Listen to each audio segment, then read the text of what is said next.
Going live. Hello everybody, welcome. Sorry about that. We were just setting up the stream here, just making sure everything was working correctly, and the software that I use normally has just been updated, so it might be a little bit kind of crazy here, but the good thing is that we have the chat room and you can see the chat room, so say hello to the chat room. Everybody is here.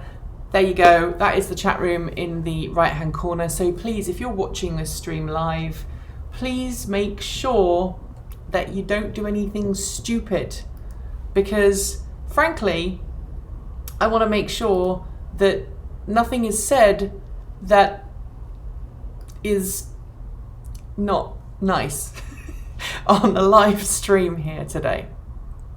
Hello, welcome back. I'm hoping you can hear me and everything is working as it should be. Yeah, we just had a bit of a hiccup there with the streaming software, so we are now back. Welcome, good morning. I think I'm wearing the same shirt I was wearing last time. This is not intentional. Please excuse me, I'll just put my chair up. But there's been a bit of a development overnight this morning regarding the Tesla privatization story. Now, if you go back to this time last week, Tuesday last week, so 6 days ago, there was a sudden update from Elon Musk saying that he was thinking about taking Tesla private. He had secured funding and it was $420 per share. Those are the things he said. Now, the $420 per share price was based on the fact that Tesla had a buyer who was willing to pay $420 per share for any shares that existed in the company at that current time, whose owners, the shareholders, did not want to take Tesla private. So, how Elon Musk kind of fleshed it out last Tuesday was this: after he made that initial tweet, he then said, yeah, we've got funding. Funding's been secured. We're going to take Tesla private at $420 per share, all being well. Those who want to remain Tesla shareholders can remain Tesla shareholders. They will just have their ownership transferred into a fund, like we have for SpaceX, and that fund will be a shareholder in Tesla. So instead of having having a direct shareholding in Tesla, you would be part of a fund, and that fund would have a shareholding in Tesla. And so the movement from public to private seemed to be pretty secured. In the roller coaster that followed, and it was a roller coaster, please excuse me. In the roller coaster that followed, there was a big move on Wall Street. The price started to go up. I had lots of people asking me, should I buy Tesla stock? How do I buy Tesla stock? If you're one of the people who reached out and asked me, I'm afraid I kind of ignored you, and I'm sorry about that because I just couldn't answer everybody. I'm also not a stock advisor. I am not a financial advisor, and I was not going to get involved in that. So if you are somebody who reached out and asked me, I hope you can forgive me for that, but it was the smartest thing that I could do for my company at the time. So after, Elon had sent out a couple of tweets last Tuesday, trading in Tesla on the Nasdaq was halted until Tesla issued a statement on a letter that was issued on Tesla's website, and that was written by Elon Musk. Until that was published, trading stopped, and then after that point, trading eventually started back up again for 15 minutes at the end of the day. So I hope we are in a good position now where we are. And so what we had after this was we had a situation where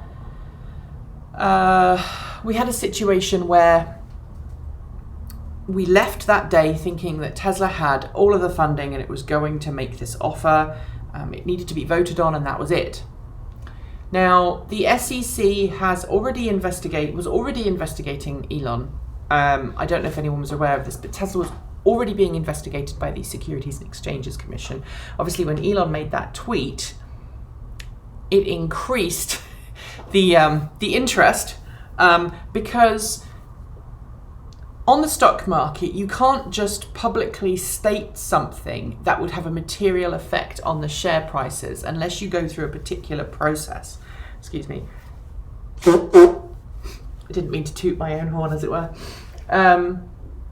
So you have to go through this process of a set path that you have to follow. You have to notify the board, you have to notify shareholders, and then you can make your public statements. Now, normally the notification of the shareholders happens at the same time, but the point was that Elon was making this announcement and shareholders did not know until Elon made that announcement, which upset some people and it caused some issues there moving forwards. So, I'm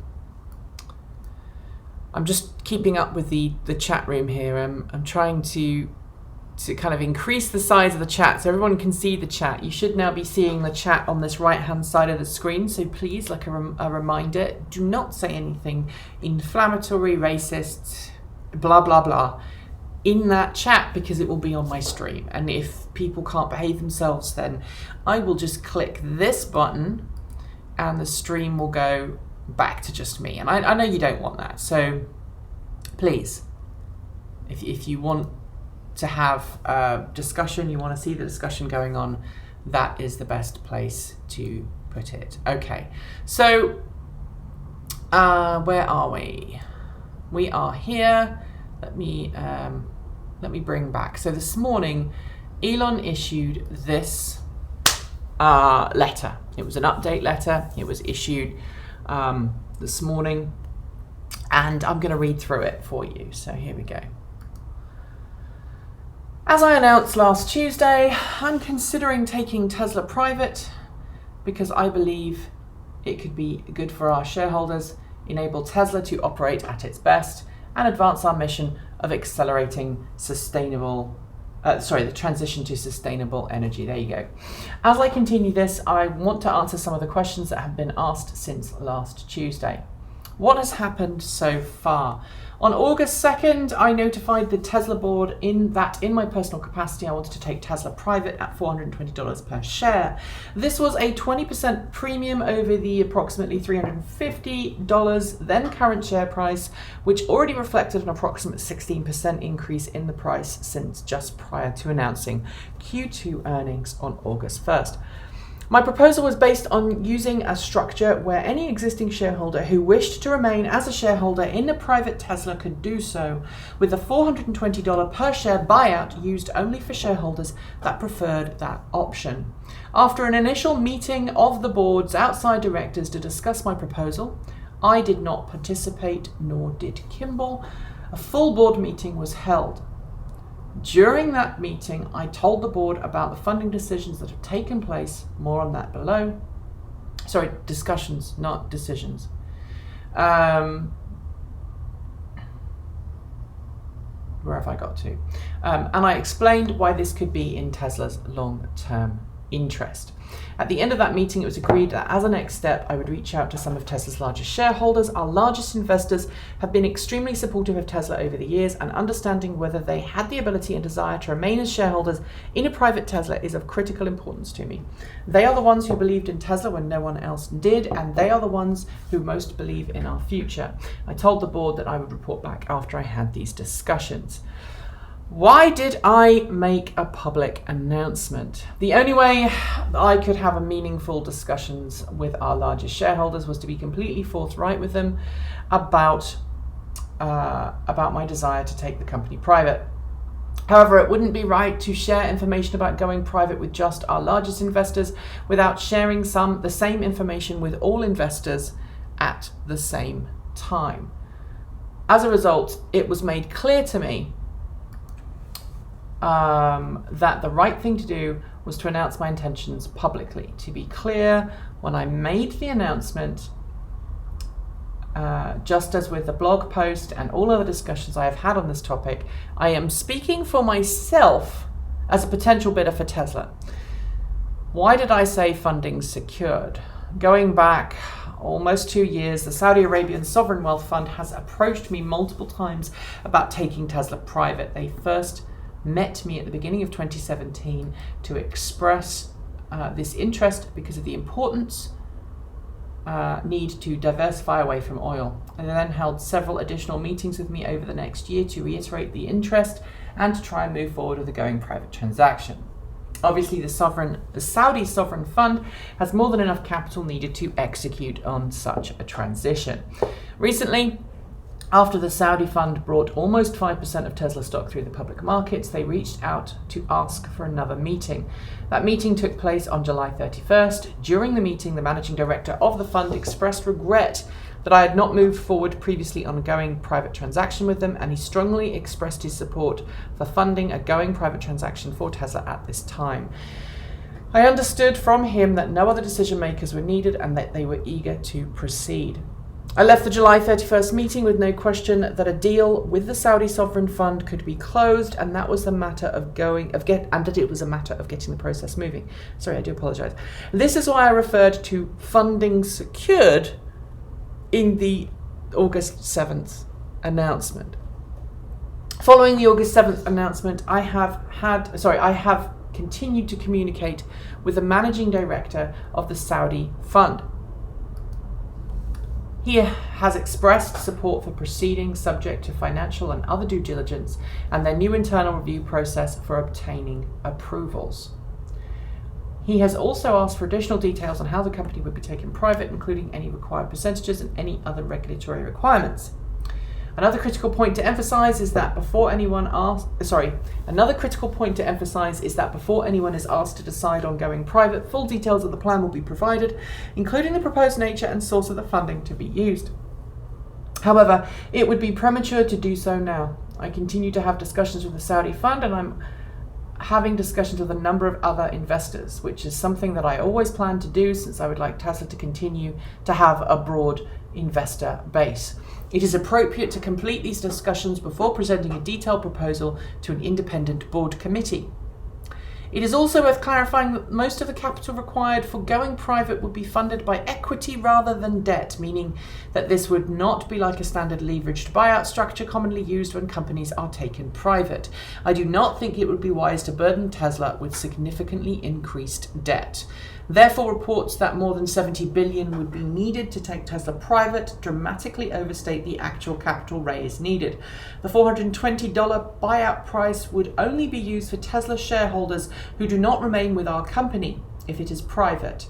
My best estimate right now is that approximately 2/3 of shares owned by all current investors would roll over into a private Tesla. What are the next steps? As mentioned earlier, I made the announcement last Tuesday because I felt it was the right and fair thing to do, so that all investors had the same information at the same time. I will now continue to talk with investors and have engaged advisors to investigate a range of potential structures and options. Among other things, this will allow me to obtain a more precise understanding of how many of Tesla's existing public shareholders would remain shareholders if we became private. If and when a final proposal is presented, an appropriate evaluation process will be undertaken by a special committee of Tesla's board, which I understand is already in the process of being set up. Together with the legal counsel, it is selected. If the board process results in an approved plan, any required regulatory approvals will need to be obtained, and the plan will be presented to Tesla shareholders for a vote. So there we have it. That's essentially where we're at now. Now, that was quite a mouthful. I do apologize for that. We can kind of deconstruct this a little bit here. But first of all, I'm going to go through and read some of your comments in the comment stream. Okay. All right. So I'm going to go through the stream here. I just want to make sure I haven't lost anything. Here we go. Blah, blah, blah. Okay. All right. Where are we? Let me just find my point. Okay. I think going private makes sense that given the games that people shorting Tesla shares have been playing. True. Hello, Jerry. Thank you for the nice things. I just bought 7 shares. This is easy money, $420. I say nothing. And Footnut guy is just said what I said in my head. It's only easy money if the purchase goes ahead. I think that's essentially, I'm paraphrasing what he just said. I do believe 60 to 90% of the stock owners will stay and he won't have to raise much money. A few years ago, an insurance company reported that sales in certain areas of the USA was up 700%. Shares rocketed, but it was soon noted that they just sold about 2 or 3 more policies that quarter. And that's a very important thing. You can manipulate figures to say what you want. You can increase. So, I mean, I could say, for example, looking at Transport Evolved, our viewer count is up by a huge percent compared to last year, but it's, we are only a channel with 53,000 subscribers. I've kind of forgotten how many people are watching and subscribing these days. So it is about phrasing things in the right way. Did Bernard Hathaway ever buy shares? He was interviewed a few years ago and said it was the deal or deals to miss out on because he said no to investing when it was on the ground floor. A large proportion of Tesla investors are institutional investors like retirement plans and mutual funds. Those will not continue to hold. They do not keep ownership of private companies by and large. And that's a very important point to make. Thank you very much for noting that. And it's very true.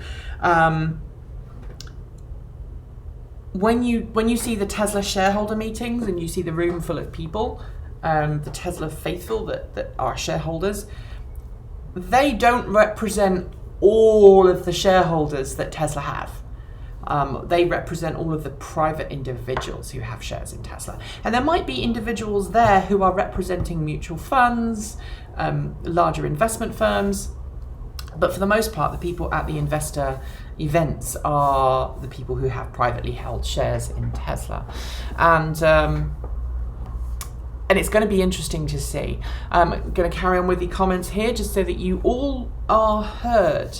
I'm not sure how many foreign counters are allowed to buy stocks in USA stock market. If Elon goes private, he will be able to sell shares at his own cost to foreign counters. I don't unfortunately get what you're saying there, Barry. I'm sorry. Is Saudi just funding the privatization, or are they being asked for a percentage of the Tesla business? And if so, what percent will... Okay, so let's go back to this point, because Saudi Arabia, the sovereign wealth fund in Saudi Arabia acquired some of Tesla's stocks last week through private deals. And I think it's somewhere between 2 and 5%. So it's quite a big percentage if you consider that Elon has like 22%. Kimball has, I think, about 15%. And a couple of other, big Tesla founder members have similar kind of shares. So that is quite a sizable investment. Now, essentially what the Saudi Arabia Sovereign Wealth Fund is saying to Elon is, hey, we want in and we have a blank check. How much? That's essentially what they've been saying. Now, I called this last week. I called this last week in the live stream, and I said I thought that the Saudi Arabia Sovereign Wealth Fund was the source of the money that Elon was talking about, because it was one of the only places I could think of where that kind of lump sum was not going to be an issue for it. And you're right, the Sovereign Wealth Fund is only going to purchase the shares of people who do not want to take their shareholding private. In other words, if you are a Tesla shareholder and someone comes up to you and says, okay, do you want to, someone from Tesla comes up to you and says, hey, do you want to continue being a shareholder in our company? And you can say yes, in which case your private shares will be converted into a percentage share in effectively a fund, a group fund, where your shares will be deposited, and that fund then will hold a shareholding in Tesla on your behalf. So it's a bit like an investment fund, but not quite. And the amount of money you get back from that fund depends on the percentage of shares that you put in the first place. So you'll get the percentage, the appropriate percentage of the total funds that come out or go in. If you do not wish to transfer your funds, your shares to private holdings, what will then happen is that the Saudi Arabian Sovereign Wealth Fund will go, we will buy those shares from you at $420 a pop. How many shares do you have? Here's a check. Or here's a transfer. So that's what will happen. I'm just trying to look through the rest of these. All right, okay. So someone says on the chat,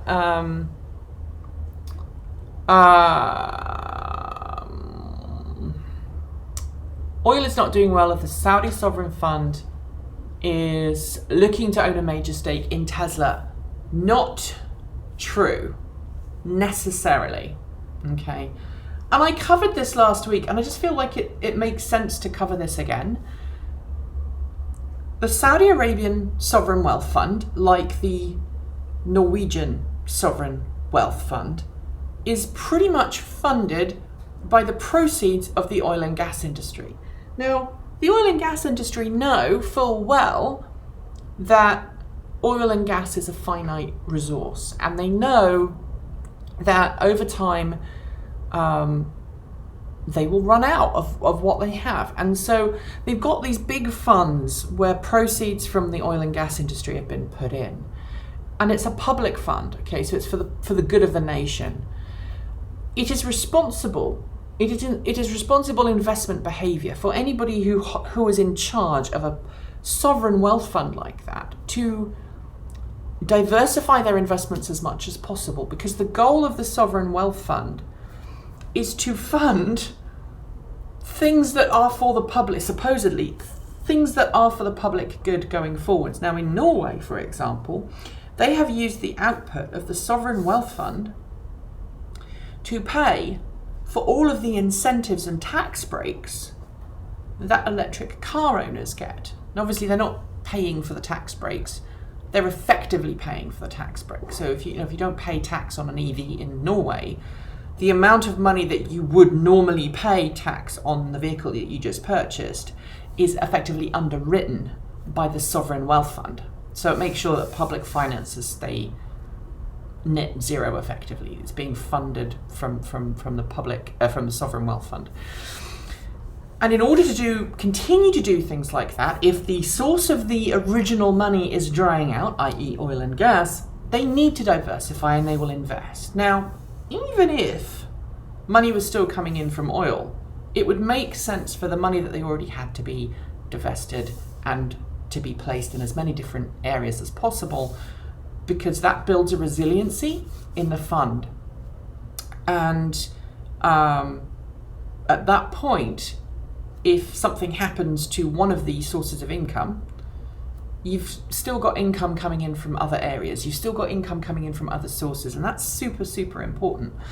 The same is true for you. I mean, if you think about it, I suppose it maybe as a self-employed person, if you were working as a self-employed person and you were a contractor and you knew you had that one contract that would keep you in money, then that's great. But ideally you want to have 2 or 3 irons in the fire, 2 or 3 different groups of people that you're in contact with, unless you're a full-time contractor, so that if this amount of work dries up, then you can just jump over and do this instead. You've still got money coming in.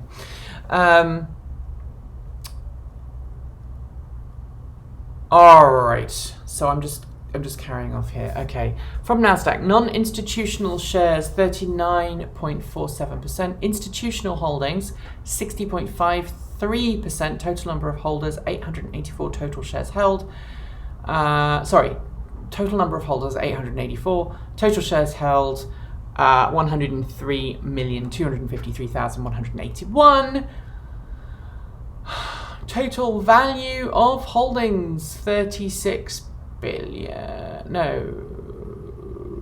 Yes, 36,705,473,314 $. Don't make me read out numbers like that on screen again. Okay. So let's go down here, because you're all talking faster than I can keep up with the comment stream. All right.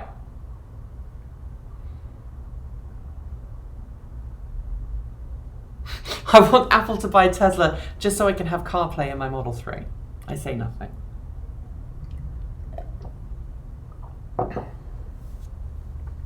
Does every country have a sovereign wealth fund? That's a really good question, and I don't know the answer.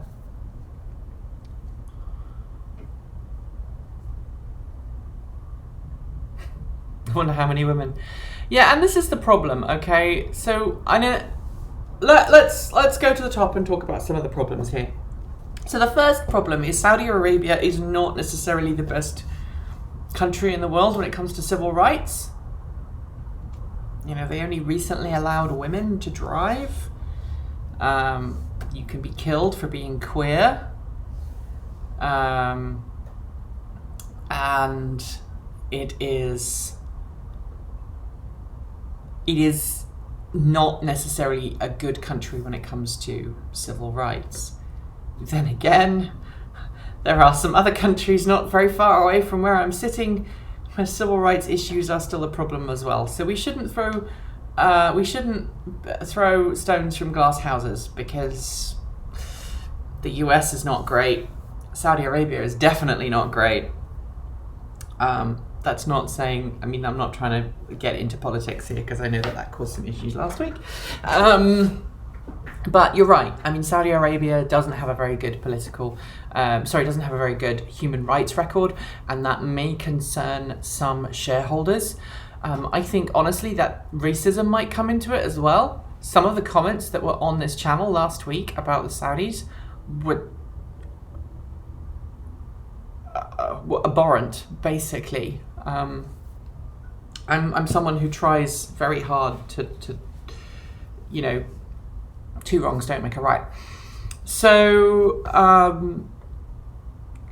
I think some people are going to be a little bit upset if Saudi Arabia the sovereign wealth fund is going to be the source of that extra income. But as Elon Musk said in his letter, the only people who will be buying, the only people whose shares will be bought will be those who do not want to transfer to a private ownership. So that's the first thing to bear in mind.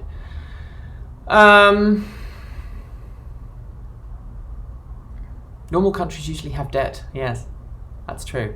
We're talking about debt and obviously sovereign wealth fund, etc., etc. All right. So the next thing to talk about here is that Elon Musk is potentially in a lot of trouble. We know that the SEC is already investigating Tesla. This is something that we can see, and the SEC was already investigating Tesla before Elon made that tweet. But Business Insider the other day said that, here we go, let's see if I can get this up. I'm trying to drive this at the same time. I do apologise for the ad. The Securities and Exchanges Commission is inquiring about a tweet from Tesla CEO Elon Musk regarding the potential for the company to go private. The Wall Street Journal and Bloomberg reported this week. This is the important though. An inquiry from the SEC does not necessarily mean an investigation will follow, but if the agency determines one is necessary, it will start looking at a tweet posted by Musk on Tuesday. Harvey Pitt, a former SEC chairman, told Business Insider. If Musk were found to be guilty of misconduct, punishments could range from hundreds of millions of dollars of fines to criminal prosecution, and that is a challenge. Now, why would Musk be in trouble over this? Well, Musk would be in trouble over this because he announced something publicly on Twitter that was not already. Normally, if you're a company and you're making an announcement that has the potential to relate to your share price, you have to go through a set procedure to make that announcement. You have to warn the exchange, you have to file, and in the process of filing, that's where your announcement comes. I would disagree here, Will. And I think this is a really important thing. This is a really important thing to do here, and I find it frustrating beyond belief. We have to acknowledge that a company may have done something that was in the grey area. We have to acknowledge that at the end of the day, the SEC is the regulatory body. And if it thinks that Musk did something he shouldn't have done, it will carry out those actions to protect investors, to protect the stability of the market. And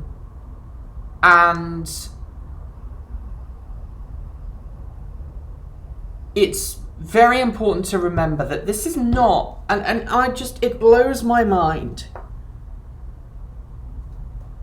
The press is not against Elon Musk. The market is not against Elon Musk. Some people in the market want to bet against Tesla. Shorts, betting against a company, has existed for as long as the stock market has. That's the first thing that you need to remember. The reason Tesla is being betted against by shorts, I'm not condoning the behaviour, is because they think they can make money. And Tesla every time is proving that that's not the case, and they're getting burned, and that's fine.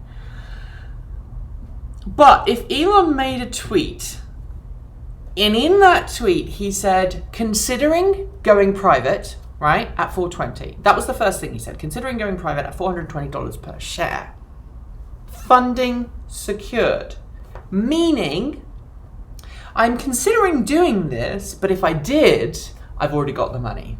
All right? And subsequent follow-up tweets that day basically said, yeah, we've got the money, it's a done deal. Right? But the letter posted this morning shows that while there is intent, there is no contractual obligation right now. There is no absolute definite from the Saudi foreign Saudi Arabia Sovereign Wealth Fund. There's no definite here. I want you to come back with me. I'm going to tell you a little story. Please bear with me. It's an anecdote from my own life. We're going to go back. So in 2007, my partner and I purchased a house in Bristol. We purchased a house. We weren't intending to purchase a house. We purchased a house in Bristol in 2007, 2 days before Northern Rock went under. So 2 days before the subprime market. My wife's father used to be a loan auditor. He used to audit the second-hand mortgage market, and he saw the subprime market crash coming a long time before it happened. We saw it coming. The company that he ran said, we're going to stop auditing loans because this is crazy.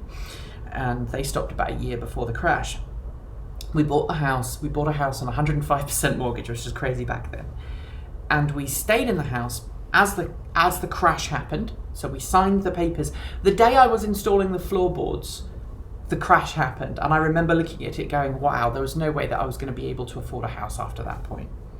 So the market crashed and we were forced to stay in that house for the entirety of the time that the market tumbled. So the house lost $60,000 or £60,000, and then it came back up. And just as we got to a break-even point, we sold the house.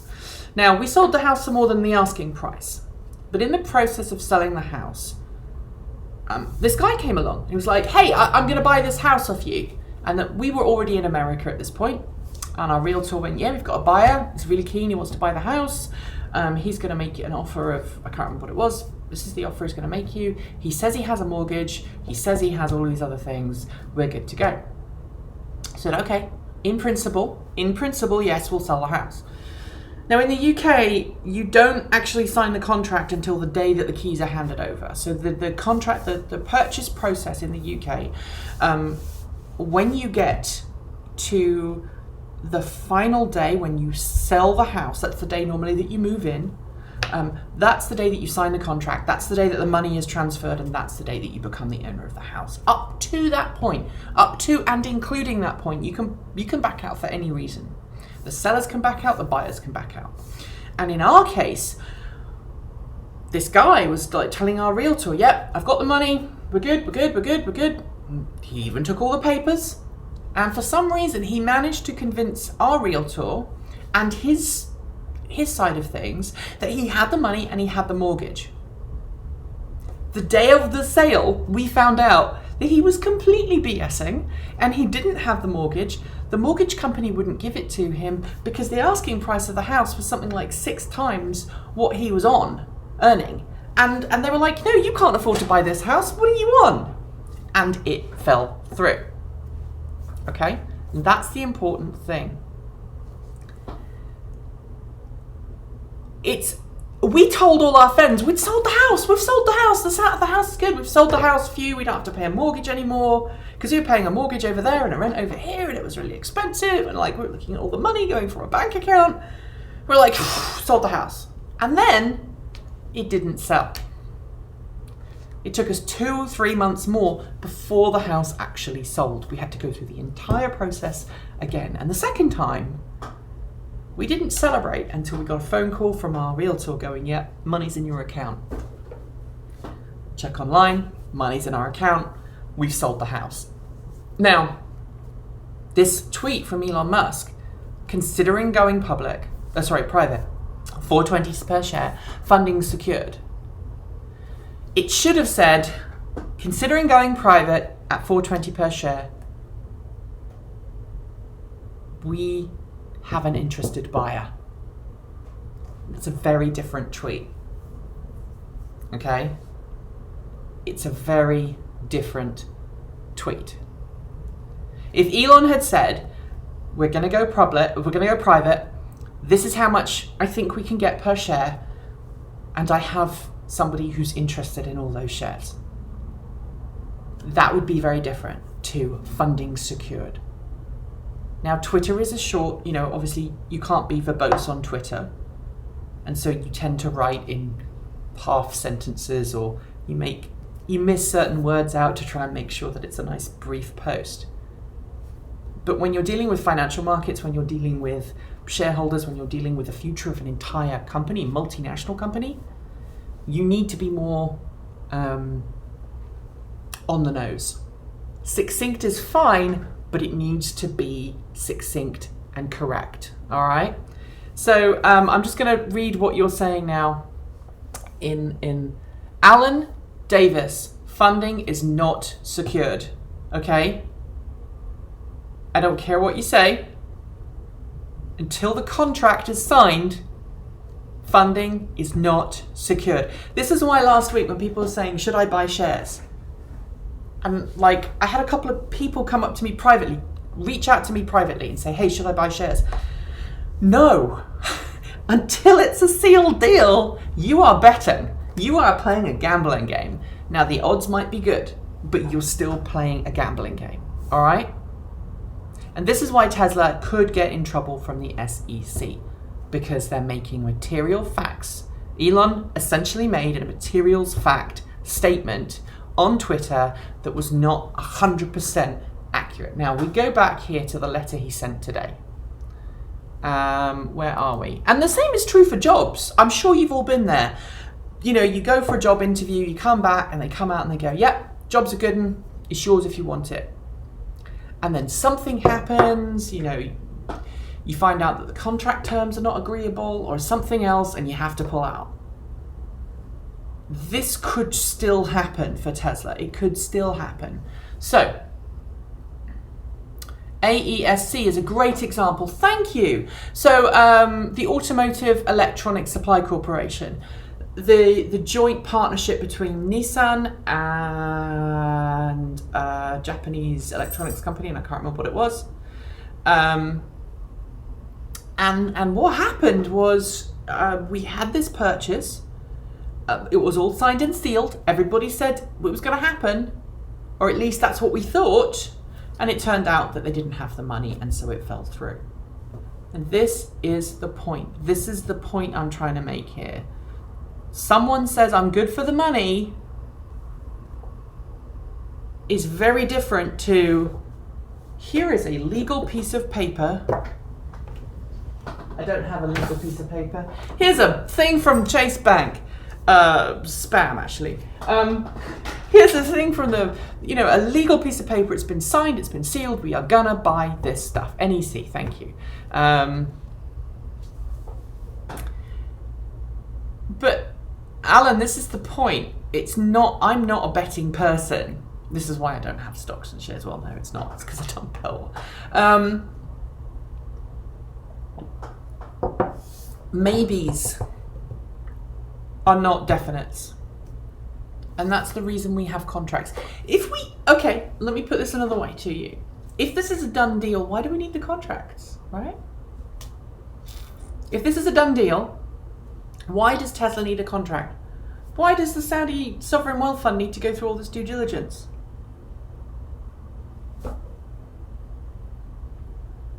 And we all know how useful a piece of paper is to say we're going to do this.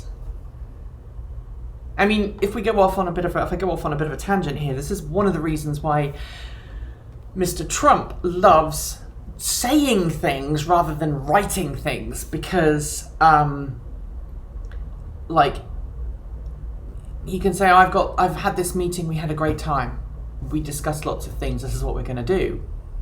If you have a document saying we agree that this is what we're going to do, it's very different. And the same is true from other things. All right, I'm Saudi Wealth Fund, unlimited money after the 50% annual return for owning Tesla for 3 years. The ball is in Elon's court because the Saudis need the shares. I think that is a misnomer. I don't think the Saudi Sovereign Wealth Fund is desperate. They want part of Tesla because they see the benefit of Tesla. Why does the Saudi Sovereign Wealth Fund want investment in Tesla? Well, it's pretty simple. Tesla produces solar panels, battery packs, and electric vehicles. Okay, what does Saudi Arabia have? Lots of land. What does Saudi Arabia have? Lots of sun. Okay? It's conceivable that Saudi Arabia might want to transition its energy generation from oil to electricity, right? And in that case, bring it, Here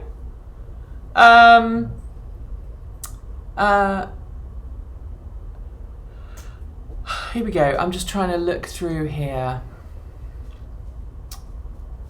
Things are going so fast. I'm glad you're all enjoying this. If you are supporting the show, you want to say some nice things, please go ahead and say something nice in the chat. If you want to support us, by the way, you can do so by going to patreon.com/transportevolved, or you can support one of our drives. We have a drive.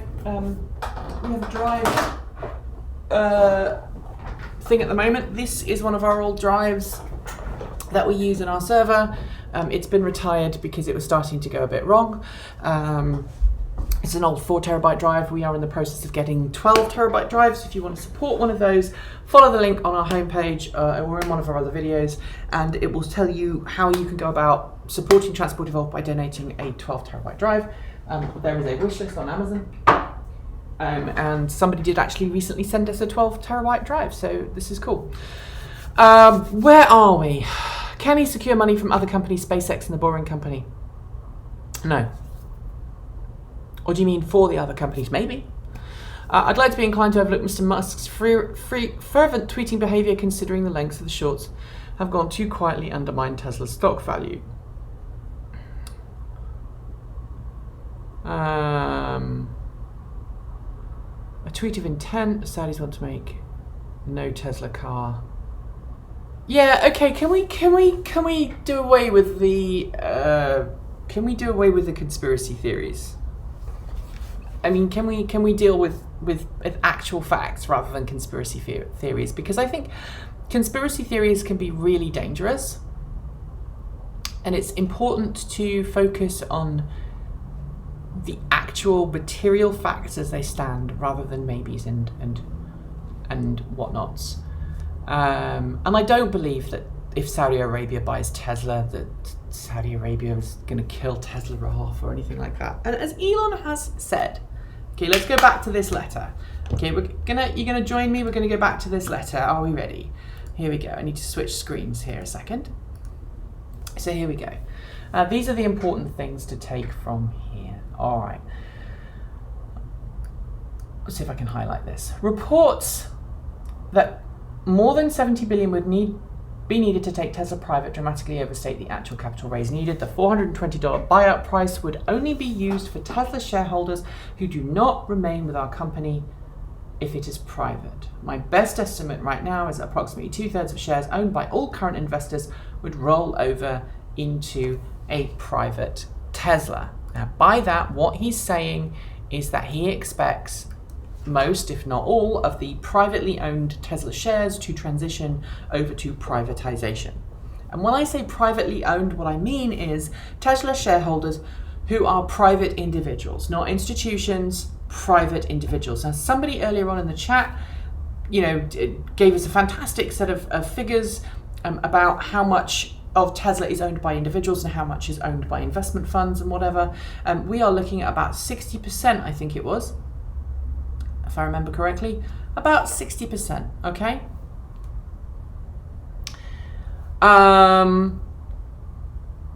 So even if the Saudi Sovereign Wealth Fund is to purchase 1/3 of Tesla, it's still not going to have a controlling share.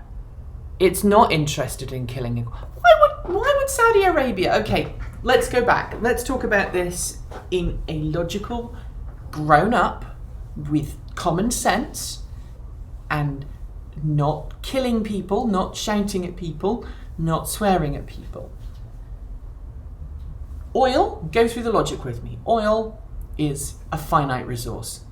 Fossil fuels are a finite resource. Saudi Arabia has made a lot of its money from the fossil fuel industry. It owes its existence today to the black stuff, okay?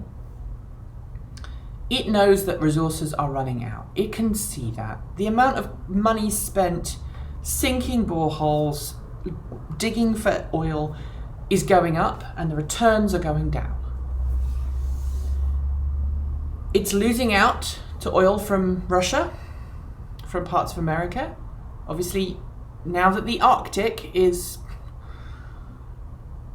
not as frozen as it once was, we're seeing drilling in the Arctic, which is producing a lot of oil that wasn't there previously or wasn't available previously. So Saudi Arabia needs to see its money to continue to flow in. It doesn't have any land in the Arctic, and so Saudi Arabia wants to divest away from oil and wants to diversify its investments moving forwards to ensure that it has a future. Saudi Arabia has always been interested in energy production, obviously because of the oil industry. Switching to Tesla is a smart move because it allows it to continue to stay in the energy industry. And we have to remember that Tesla is not just cars.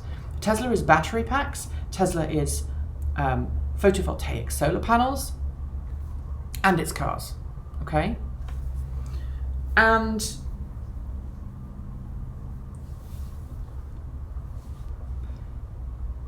for Saudi Arabia's sovereign wealth fund to invest that kind of money and to then throttle Tesla and shut it down is frankly cuckoo bananas. I honestly do not believe that money means so little to the sovereign wealth fund of Saudi Arabia that it would do that. And I think if you believe that, you may have questionable budgeting skills.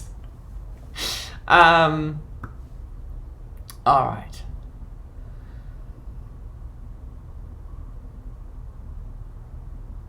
I'm just looking here. And institutions will pull out. You're quite right. A lot of institutions are not allowed to have private shares. So they will want to continue to do this.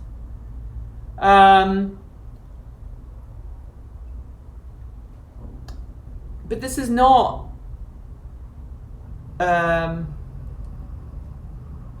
so I mean the issue here for and I think this is really important that we need to remember as a community, tech, car, whatever, is that when we spout these baseless, paranoid conspiracy theories, the rest of the world looks at us and goes, wow, you electric car people are really effing nuts. And that doesn't do anything for anybody. So it's smart to invest in something that might disrupt yourself. Look at what Apple did with the iPhone killing off iPod. Yeah, as Brian said, Saudi Arabia is not interested in killing off Tesla. It's interested in being there at the ground floor because it's a solid investment as it sees right now. All right, so let's go to why Elon might be in trouble. And I'm going to get the hate mail for this. All right, here we go. Here we go. Elon Musk said that there was a meeting, and I'm going to give you this here. So, going back 2 years, right, the Saudi Sovereign Wealth Fund has approached Elon multiple times about making Tesla private.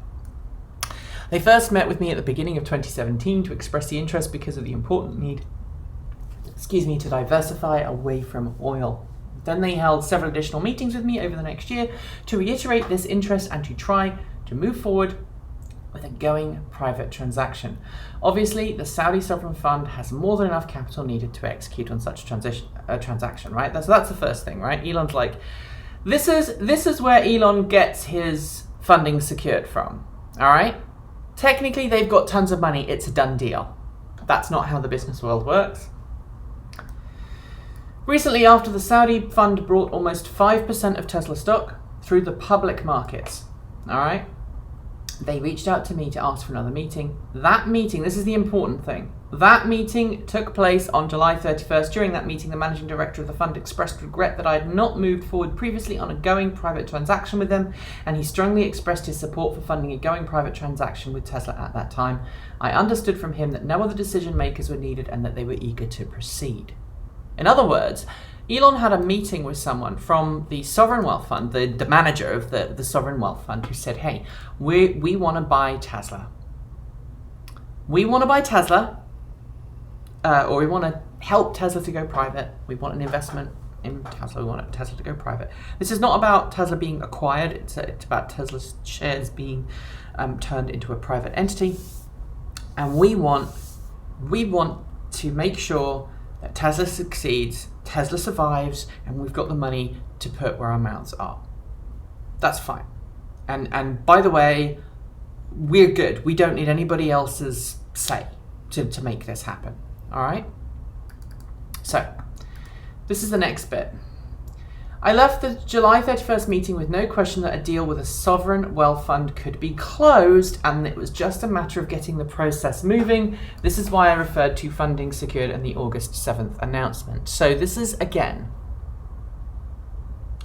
this is a very, very important thing. I'm sorry, I'm just go back to that for a second. All right, so this is the section I'm looking at here.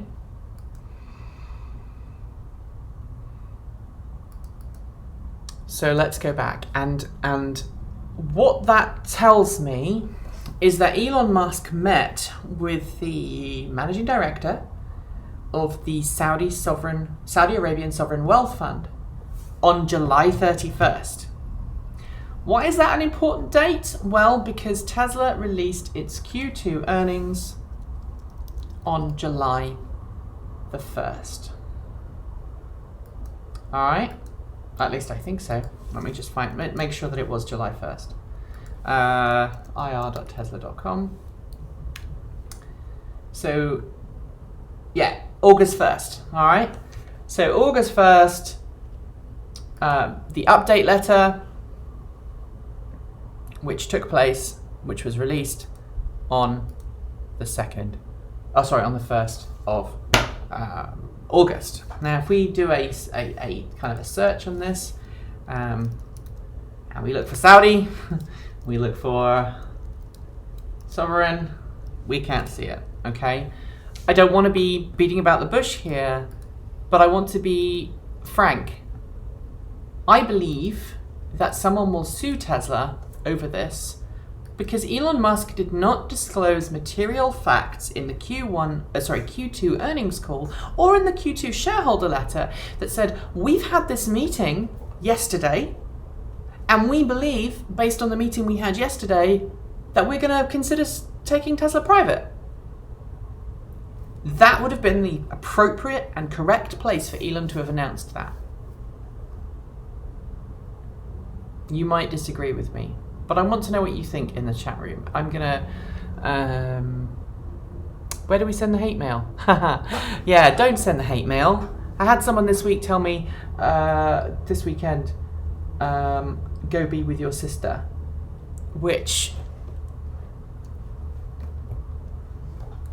is just insane. Why would you tell someone that who's just lost their sibling to cancer? All right, so let's look at this chat.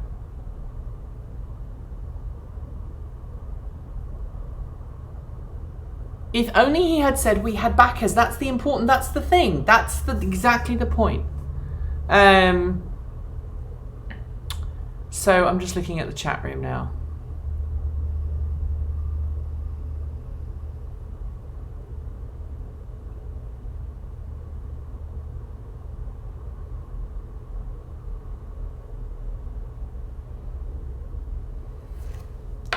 So the Q2, no. Because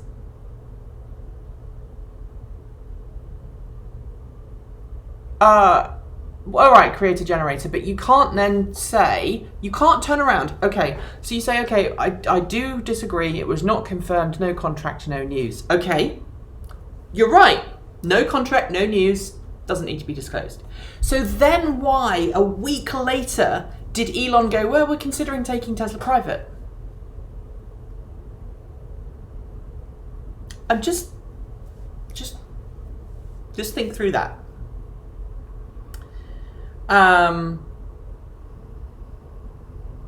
Most people will try anything to bring down Tesla. No, this is not about trying to bring down Tesla. This is not about Tesla conspiracy theories. This is about being open and transparent.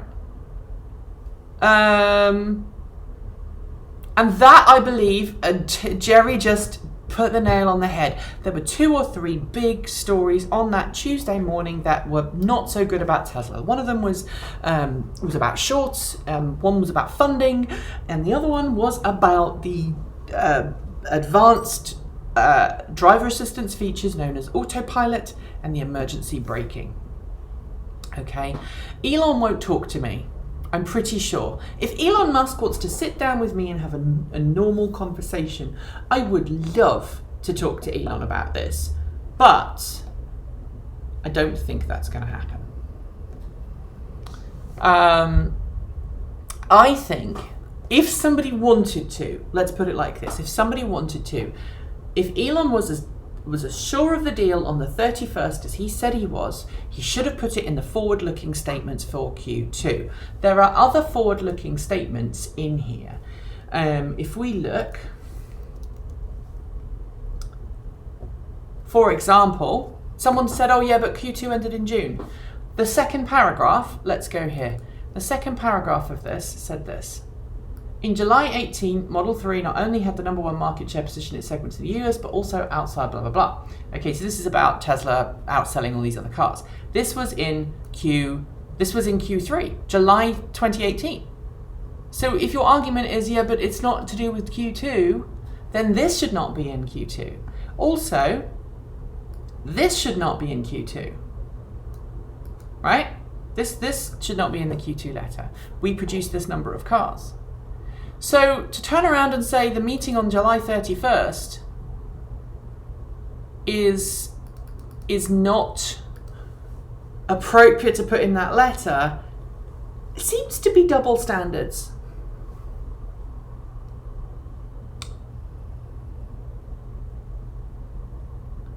Seems to be double standards. And I'm starting to see here that there are lots of people on this stream who are getting upset with me about basically questioning Elon and questioning Tesla. Blindly following someone, blindly following a company, blindly following an ideal leads you down a very dangerous path. We all need to have common sense. We all need to think with our own brains. We are allowed to disagree. That is how normal, that's how normal discussion works. This is not about trying to make someone appear bad. This is not about trying to make someone appear terrible. My job as a YouTuber, as a journalist, as a member of the public, whatever you want to talk about, my job is to look for the truth, wherever that truth is. There have been times, I've been running Transport Evolved now for 3-4 years. There have been times in the last couple of years when I've gone, oh God, I really don't want to do this.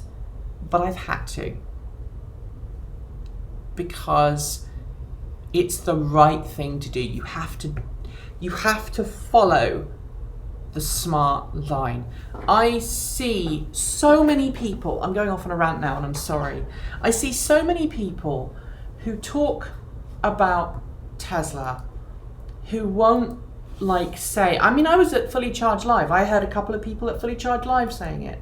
I will not, I've got some problems with my Tesla, but I'm not going to talk about them publicly because, Tesla's having a hard time. Tesla is not, your best friend who's just had their marriage breakup. You're not going to trigger someone by being honest. You need to be completely honest and completely down the line about stuff. It's one of the reasons why I'm completely honest about who I am and where I come from and my identity and how I see the world. Yeah? And if someone wants to discuss with me about how these things can actually be perceived in the real world, the reality is I'm more than happy to sit down and talk to you.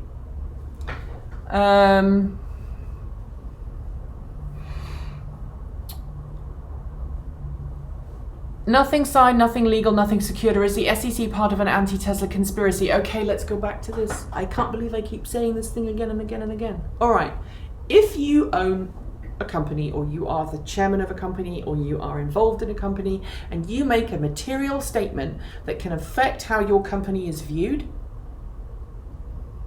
even if it's a potential and the stock market reacts, you can get in trouble from the SEC.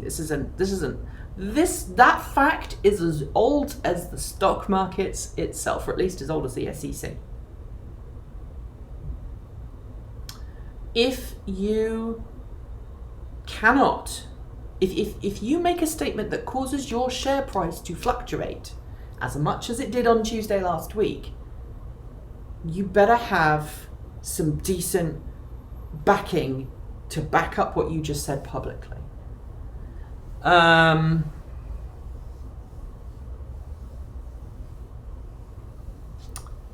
wow, lots of. All right,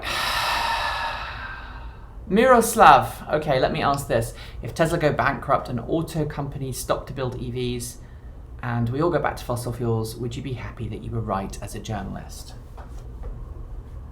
I can't believe you're asking me that question. All right, you called it, and I will respond.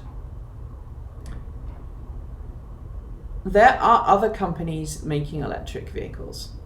Some of them are doing it begrudgingly. Some of them are doing it willingly. Tesla started to move everybody in the right direction and is one of the reasons why a lot of car companies are making their switch. But there is so much more to the reasons behind electric vehicles than Tesla. Environmental, social, economic, governmental regulation. And okay, while the US is trying to push back some of its standards because tangerines, the rest of the world is pushing towards a zero-emission future because the rest of the world has the common sense to stand and look and go, okay, fossil fuels are running out. We are polluting the planet. We are increasing the temperature. I live in a city in a state where 3 years ago when I arrived, talking to people about temperatures, 90 to 100 degrees was considered a rarity in Portland, Oregon. The last month, most days, we've gone above 90 degrees. That's not normal for Portland. And yet, we're just, we're talking about it. So, we are in a position right now where, yes, Tesla is helping the auto industry get dragged along, okay? But if Tesla goes bankrupt, I don't believe that the auto industry is just suddenly going to vanish. That's nut job conspiracy talk.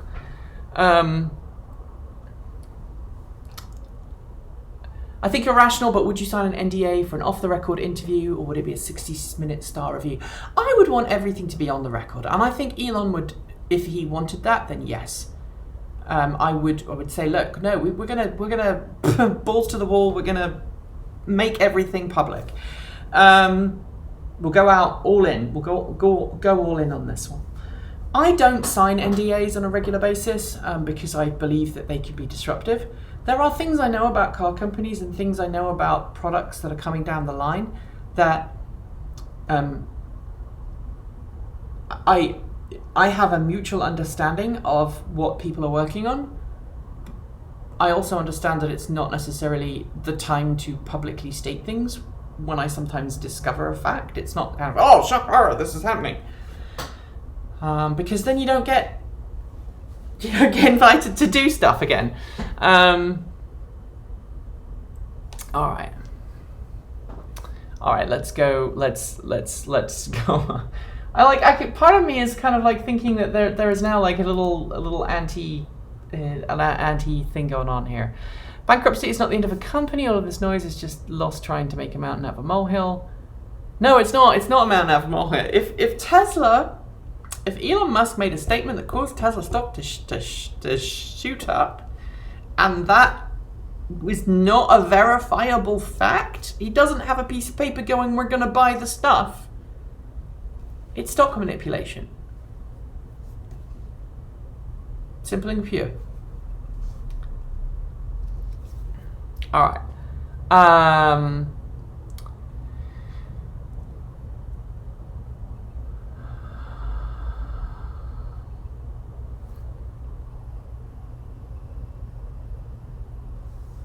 It saddens me. It saddens me because a lot of you watching this, I'm sure a lot of you watching this don't know my background. I have been involved in electric vehicles since 2006. Okay, I've been driving electric cars since 2007. And my career has been electric vehicles since I obviously started doing a podcast before I made this site. Like 2013 was when this site really took off. But before that, it was a podcast for like 3-4 years. And so I'm not like a journalist who's jumping on the Tesla bandwagon to try and make money from them. I'm not like interested in proving a point. I'm not interested in seeing Tesla fail. I'm not necessarily interested in seeing any one company succeed or fail. I am looking at the transition towards renewable energy, looking forwards, and renewable energy and sustainable transport. That's the reason why Transport Evolved exists, because I believe it is an evolved position from the suck, squeeze, bang, blow. And where we are right now is that we need to have an honest discussion with each other about where we sit in this place. And yes, there are car companies who don't want to make EVs. Well, that's their problem. But there are people, bums on seats, who will buy cars. And I don't care what anybody says. I meet on a daily basis almost people who cannot afford a Tesla but want an electric car, who wanted an electric car before Tesla came along, who thought electric cars were cool before Tesla brought out the Model 3. Okay? And this is not about covering up for Elon or covering up for Tesla or going, it's a startup, it's fine, or saying, well, I'm sure nothing was meant by it. It has to be by the book. You have to do it by the book. You want to be, you know, we have to be sensible. Sorry, but the key fact is, he said he's thinking about it. You focus on the funding secured part too much. A letter of intent from Saudi will close the door. Yes, but if you say funding is secured and it isn't 100% secured, that's a material fact that you're omitting, and this is the problem.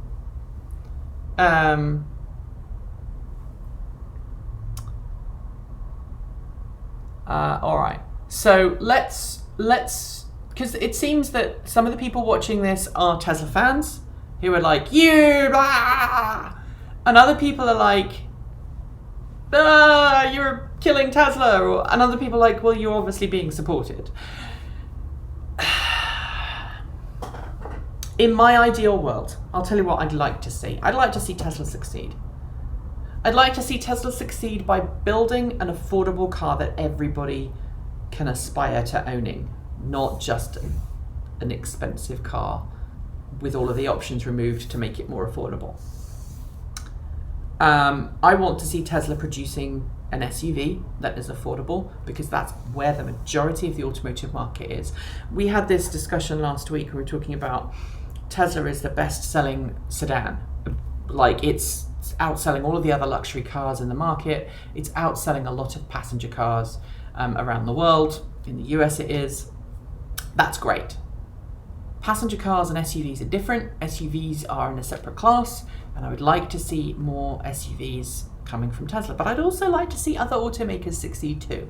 I want to see Volkswagen succeed. I want to see Porsche succeed. I want to see Nissan succeed and GM succeed and all these other companies succeed, because I believe in people growing and changing with time. And I get sick and tired of people going, yeah, but who killed the electric car? It was GM. That was in the past. And if we expect someone to behave in a bad way, and we treat them like they're going to behave in a bad way, they're just going to say, sod it, I might just do what you think I'm going to do. But if you can encourage them and you believe in them and you support them and you say, hey, you can do better, I want you to do better, then they will grow. They will grow. I hope that your joke, I hope that's a joke there, not handmade. I mean, I think it is, the way that you've put all those exclamation points. And yeah, oil isn't just about fuel for transportation. We've got so many other things that we use oil for. You know, oil. There's oil in this. In this, you know, it's everywhere. All right, where are we?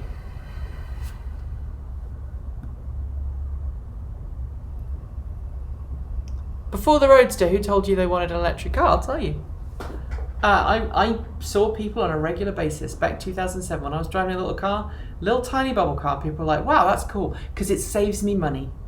Like, they'd say, well, how much does that cost you to fill up? And I'd be like, I can charge it up for like 50p.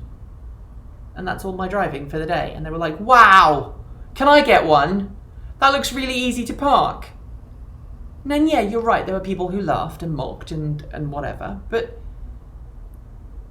I think the thing that you forget is that Tesla 2007 really was when it really started to come into the mainstream, and people started to give it attention. Well, 2008, sorry.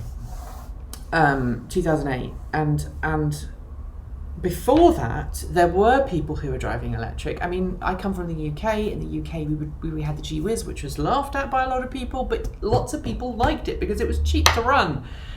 It was funky, it was different, and the people were wanting to buy electric then because it was different, because it was cool, because they appreciated the emissions change and the benefits that they got from driving a zero-emission vehicle. So, for example, in central London, they could drive around and not pay the congestion charge. So we need to stop with this notion that there were no electric cars before Tesla, because that's complete BS. There are electric cars in Europe. There are electric cars in America. Now, yes, Who Killed the Electric Car? Very important film. I know the people who made it. I'm friends with Chelsea. I know Chris, friends with Chris.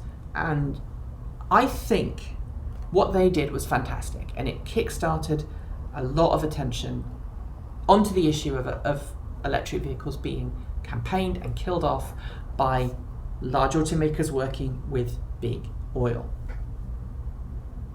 Some automakers do not want to have the EV back because they can't make as much money from them, etc., etc.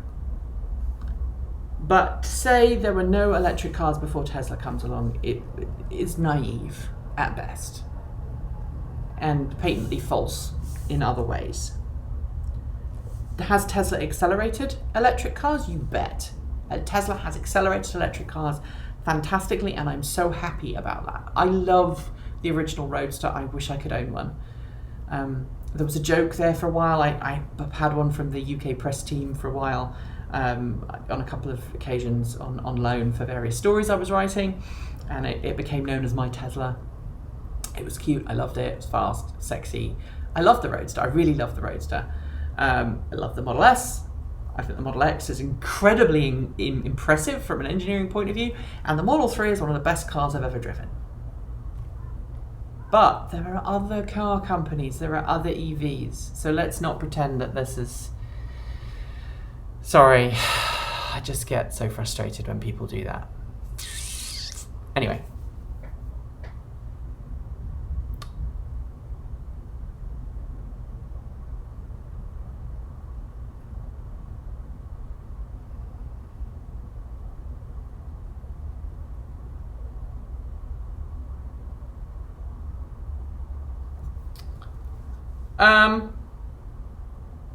Hugh, I would disagree.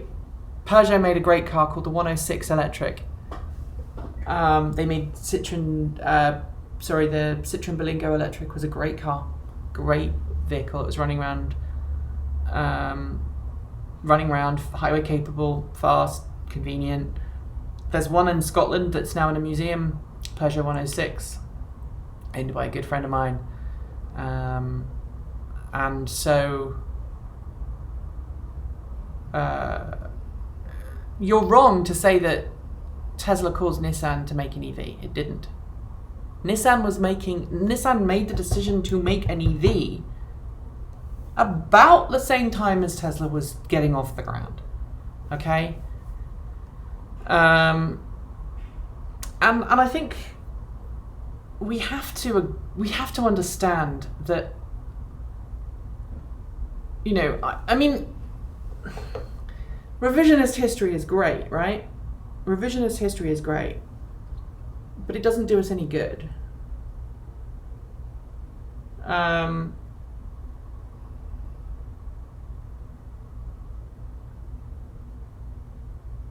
No, I don't have a background in finance and law.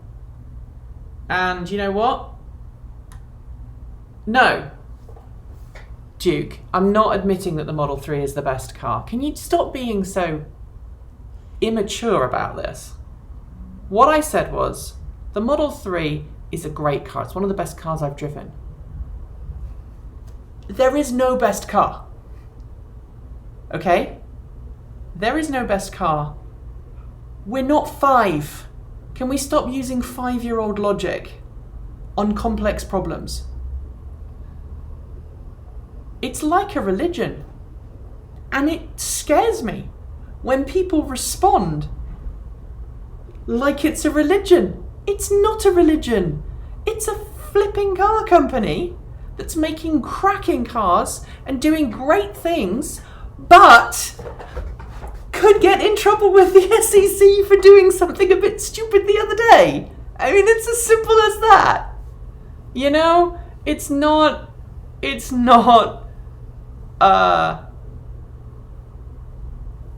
true. And the 106 did not use lead acid batteries, so haha, Yahoo shucks. It used NiCad batteries. It had a highway capable speed of about 70 miles an hour, used nickel cadmium batteries. So there. Dude is trolling me. Let it go. Yeah, I'm gonna let it go. I'm enjoying this stream, by the way. I hope you are enjoying this stream too. It's very interesting to see the difference between people having this kind of this insane reaction. All right. So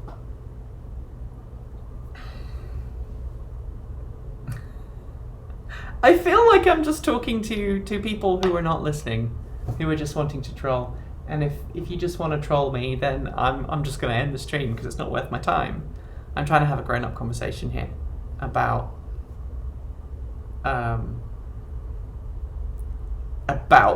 where Tesla is right now. Tesla said Elon Musk said he had funding secured. That could land him in trouble with the SEC. That's all I'm saying. There was a meeting on the 31st, which Elon Musk knew about because he was there the day before Tesla released its Q2 financials. If Elon Musk left that meeting, as he said, with no doubt that it was going to happen, why didn't they say in the SEC, in the shareholder letter, which would have been an appropriate place, we're considering going private. We're considering going private, and we think we might have an investor willing to purchase the shares of those people who do not wish to come with us to being private. That would have been perfect. That would have been perfect. It was we think this is going to happen. This might happen. We think we've got not. We have funding secured. Those are very different statements. Does that make sense? And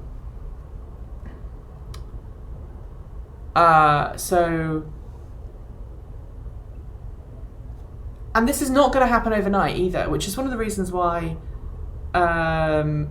people are saying, look, we need to understand where the facts are here rather than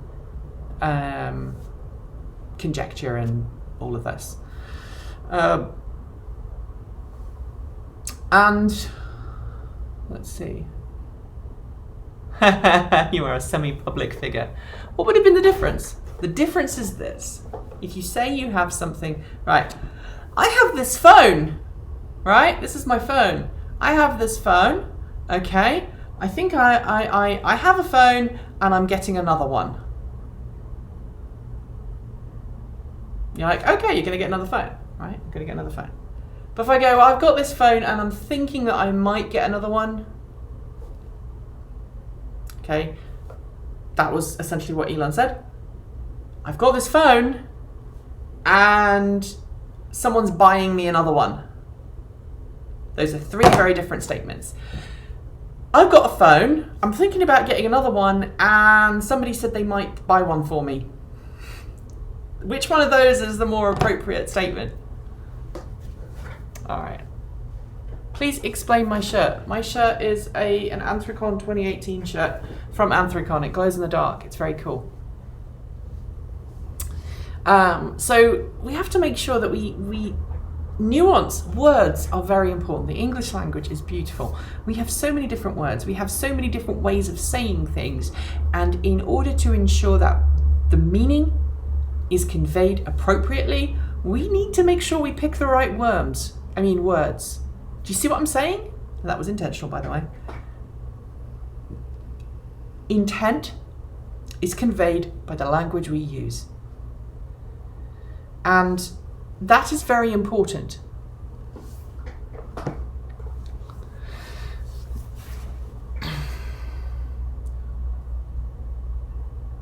Could was not used. Funding secured implies a state of definicy.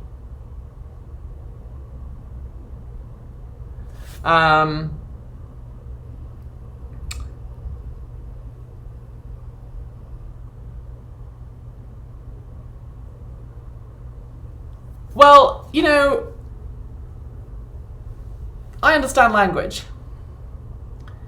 So if you're telling me, based on all of the other experts that appear to have spoken to other people online, in the media, the general consensus is Tesla could get in trouble for this. Could. Not will, could.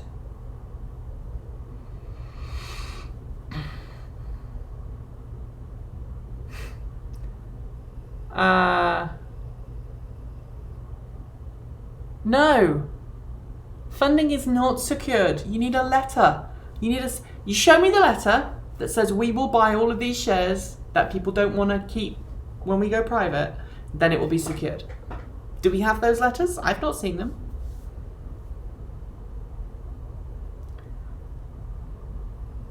You feel I'm misleading my viewers. Okay, then I'm using words could. I'm not using definite, I'm using coulds. Potential. It is my opinion, okay? It is my opinion that Elon could get into trouble. Let me reiterate that. And this is important. And the same is true, I think, from that meeting on the 31st. If he said he had the meeting on the 31st, then why the heck was it not mentioned on August 1st? That's the thing that bugs me. Why would you wait a week and then announce it?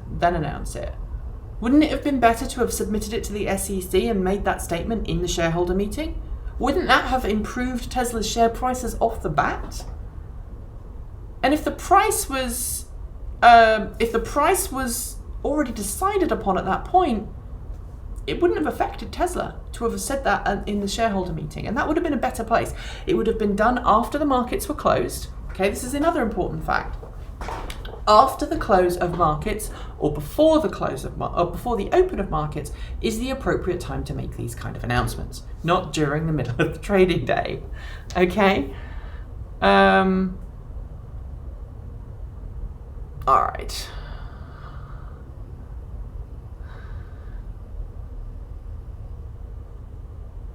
I'm just trying to read this chat now. I mean, I'm having fun. It must be said, I'm having fun. I mean, I'm getting a bit frustrated by some people just not listening, but it's fun.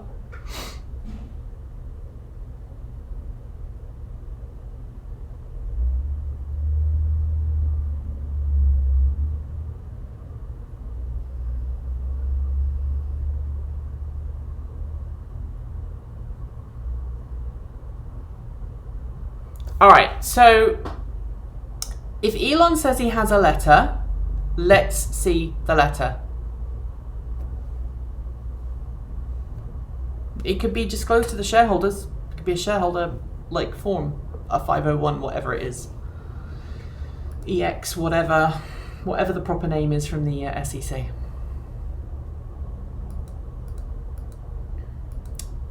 I think you're right. Maybe Elon was deciding. But this is the other thing, you know, Saudi's been making these overtures for a long time. The Saudi Sovereign Wealth Fund has been making these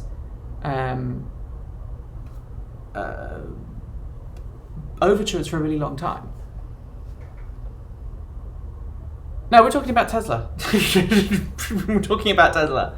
I mean, I'm really glad that you are still all watching and talking, because I like having discussions with people, even if I don't agree with them.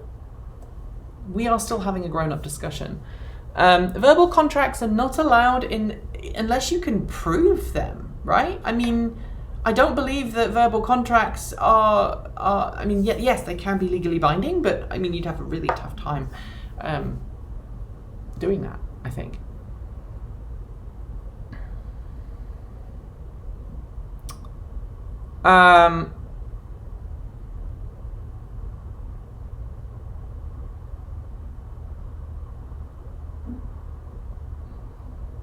After reading between the lines, it seems that Elon was playing with the short sellers to teach them a lesson. That is potentially a case, but again, that's a very vindictive move that would, I think, personally, could get him into trouble with the SEC.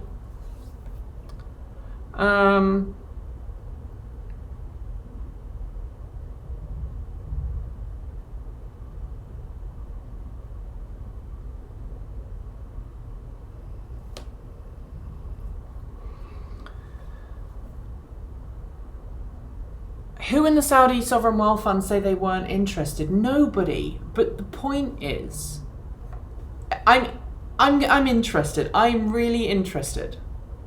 If you were selling a house and I came up to you and said, yeah, I'm going to buy your house. I'm really interested in buying your house.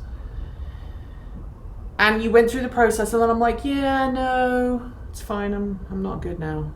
I'm going. You'd be really pissed off, right? You wait until you have You wait until you have problems. Okay, if you're going to start swearing in the stream, I'm going to have to cut the chat, and I really don't want to do that because I like having the chat up in the corner. The next person to swear in the stream will get the chat cut, and it'll just be me talking to the chat room.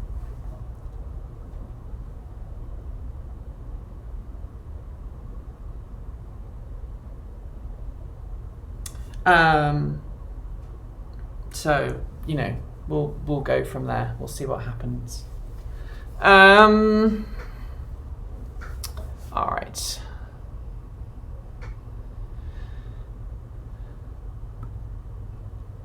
This. All right. Let's go back to this letter here. This here, and it was. It's still conditional, right? I want you all to understand that this is still conditional.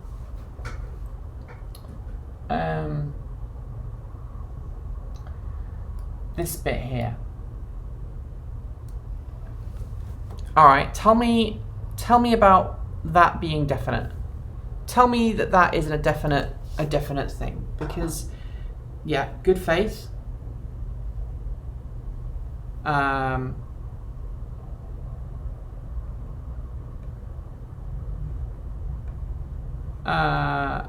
This is good faith.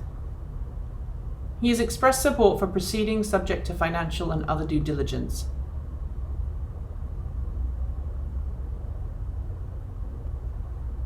All right. So this is where I'm at. It's not a done deal. No matter what you say, it's not a done deal. When the due diligence has happened, when the contracts have been signed, then it's a done deal. Then we can say, yay, Tesla's going private. Up until that point, no. Oh, sorry, I'm just trying to... This is the bit I'm talking about here. Do you understand conditions here? Do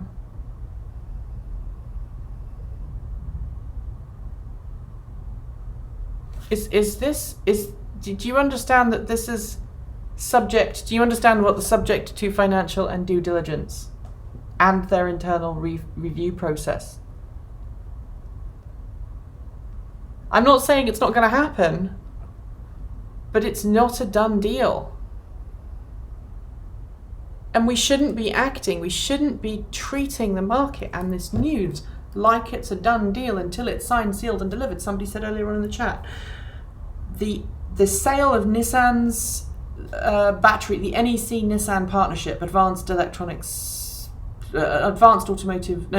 electronic supply company, the AAESC, was supposedly going to be sold to a Chinese buyer, and they announced a year ago they had a buyer. It just fell through. Yeah? So, all right. Chat is going bye-bye. People are going to get banned. Look at you. You're in timeout. All right. Where are we? Is there any further news? Well, the news I was saying was there was a letter published this morning from Elon Musk on the Tesla website saying this is what we do, we know about this, etc., etc. All right? And we have to wait. It's a long process. It's not like there's not a check already been written. This is a long process. It might take months. I mean, I expect it will probably take 6 months to a year. And you are banned.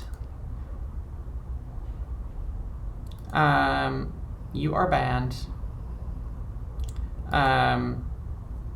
And it's sad. I think I'm talking to a bunch of 12-year-olds in who are not willing to listen. Most of you are willing to listen, but there are some 12-year-olds in this chat who don't want to listen. And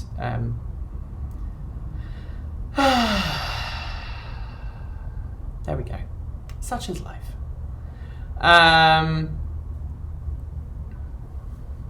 So there we are. We can talk about other things now if you want to. Now I've decided that this is where we're at. And people are being Idiots. You can tell by the share price it isn't a done deal. All right, let's have a look at the share price, shall we?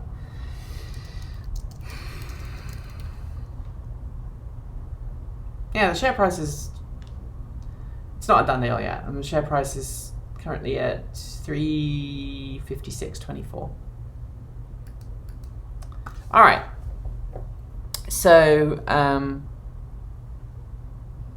yeah, no, I do agree. I do understand that it's a lot of the vocal minority. I have had to make some changes to my home setup lately because I've been getting some really nasty threats, and frankly, I don't need or deserve those.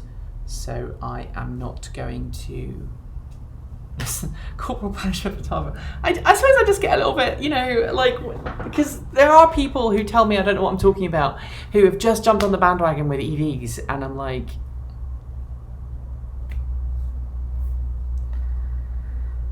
oh, go back to wherever. What's the word? What's the name of that place? Go back to Fortran. Tell your Fortran buddies to stop doing stuff. Stop treating those who disagree with you as not listening. No, I want to have a logical discussion with them, and I don't, you know, don't necessarily want to have to deal with that on a regular basis. All right.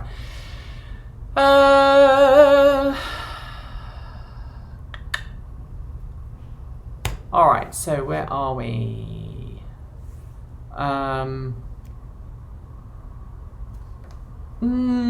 It was millions for the shorts. They lost a lot of money. Buying a house in the UK took me 5 months. It was not a done deal until a day before the seller said they would pull out. I have lost £2,000 in fees. That was exactly my point. This is why I'm saying to people, we shouldn't be buying Tesla stocks at this point. I'm not a stock advisor. I'm not a market advisor. I want Tesla to succeed. I want this deal to go ahead. And Jerry, bite me. Seriously? Okay. I've already had a DDoS attack on my server. You're gonna have to try a little bit harder. It's really kind of funny to see. Go get some of your buddies. Go find somebody else to fight with. All right. I'd say billions. Yeah, you probably are right. Elon may decide after consideration to leave things that they are and not go pirate. So why is this a discussion on the done deal? He was considering it and had funding. Well, you're right. He is considering it. He now wants to make it happen. At least that's what he said. So anyway.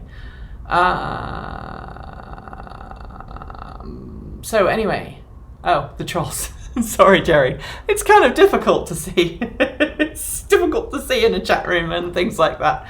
So anyway, this is debased and gone downhill pretty quickly. I was having fun. I am still having fun. If you've got any questions you want to send my way about Tesla in the next couple of minutes, ask them, and then I'm going to call it quits for today. This is kind of amusing.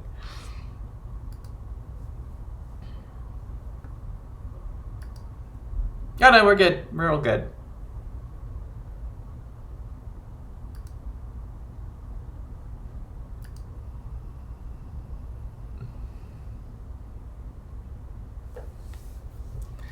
All right, so it looks like we're done.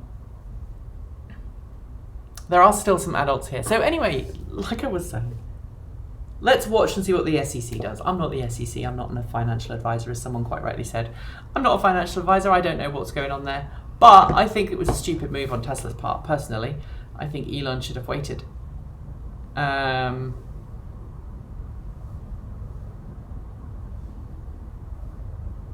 news on solid-state batteries? Not yet. I mean, there's plenty of them coming through. So, yeah. When do I expect a small SUV from Tesla available in the UK? A couple of years, I think. Probably a couple of years. Yeah, probably a couple of years. Sorry, I'm feeling a little sore at the moment. I had a couple of death threats over the weekend, and that never makes my weekend. someone's trying to hack into my server at the moment as well, which is not pleasant.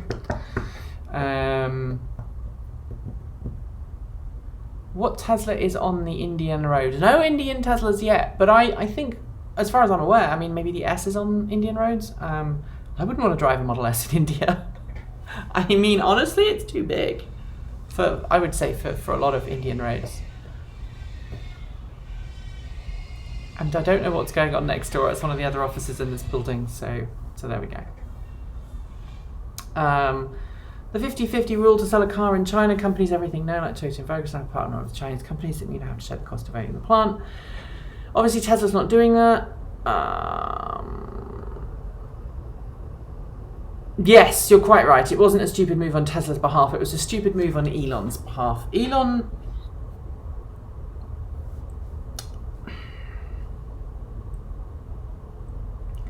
is getting a lot of attention, and we're giving it to him. I did on Rimac.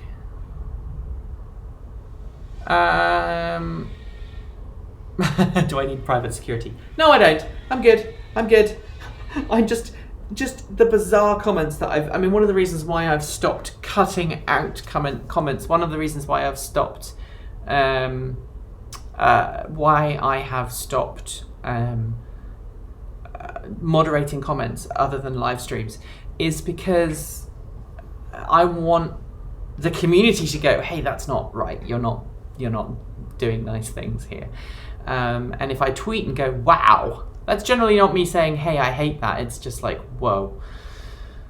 Elon was frustrated, and I think he acted in a frustrated way. Maybe.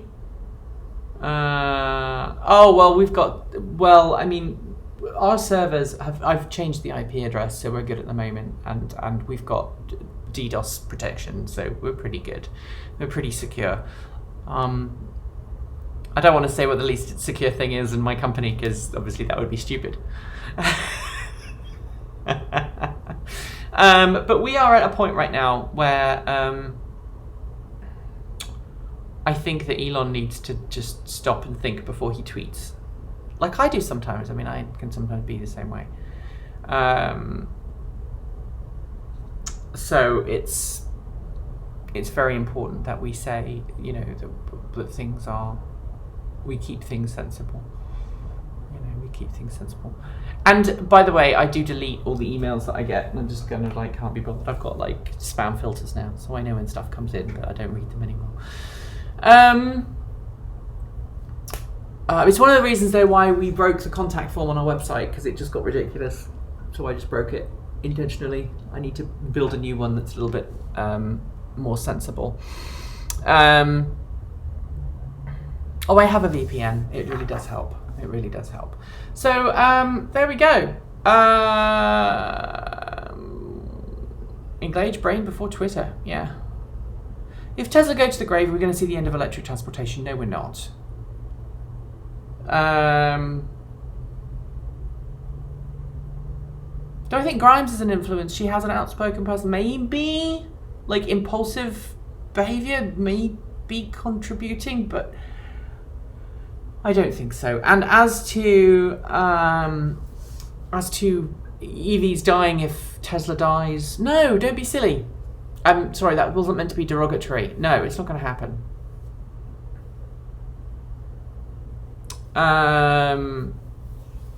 So the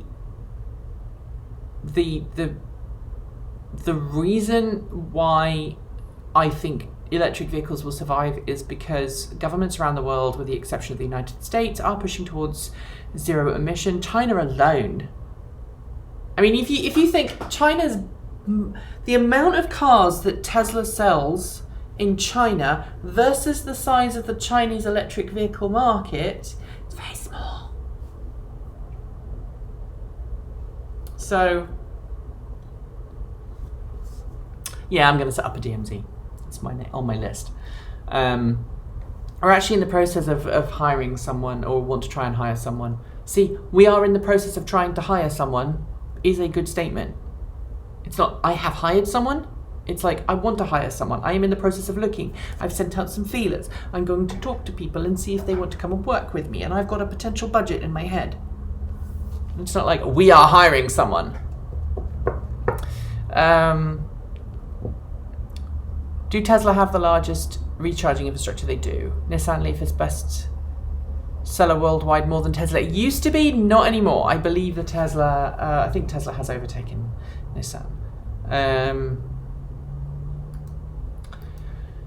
So let's backtrack here for a second and be as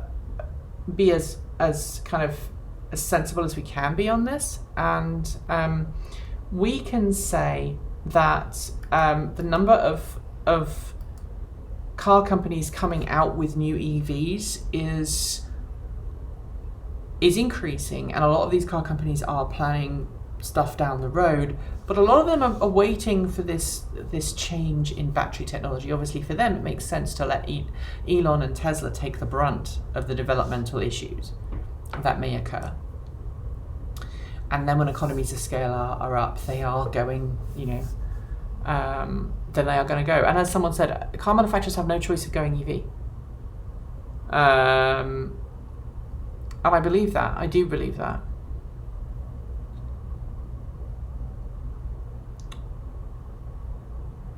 If Tesla has the largest recharging infrastructure, they can't fail, because who can afford to buy it if they were to fail? Well, if Tesla fails, I don't think it will, but if it were to fail, the assets would be purchased as part of a distribution sale.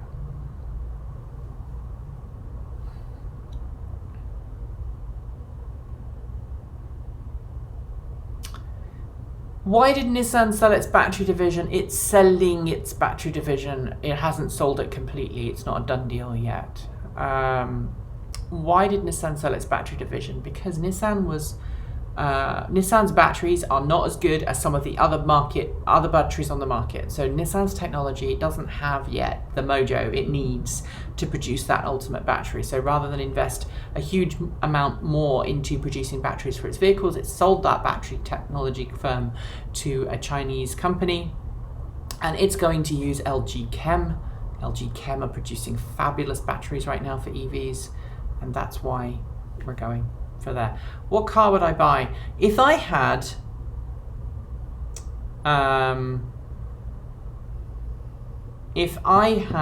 my druthers and I could have any car electrified, I would have a Land Rover Defender electric, an electric Land Rover Defender,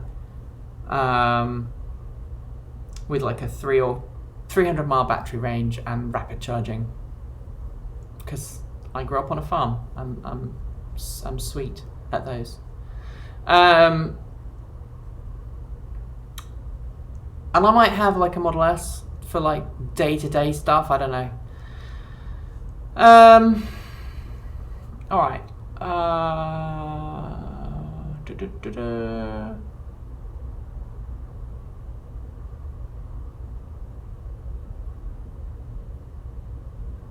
Elon pushed Tesla to the top publicly. Robert Llewellyn is making a lot of believers with fully charged. Look at the fully charged live. You were there. But the other thing that Robert's doing is he's not indulging in the rabid fanboyism. And that's why I love Robert so much. He and I get on really well. We can have a proper grown-up discussion about stuff, and it's lovely. And that's why I was so glad to be part of Fully Charged Live, is because you can have an intelligent conversation and still enjoy a pint with one another at the end of the day. It's just like, it's really nice.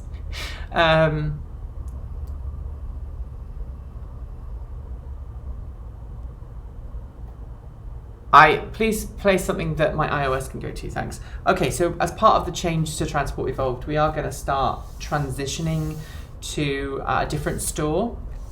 We are looking in that way to do.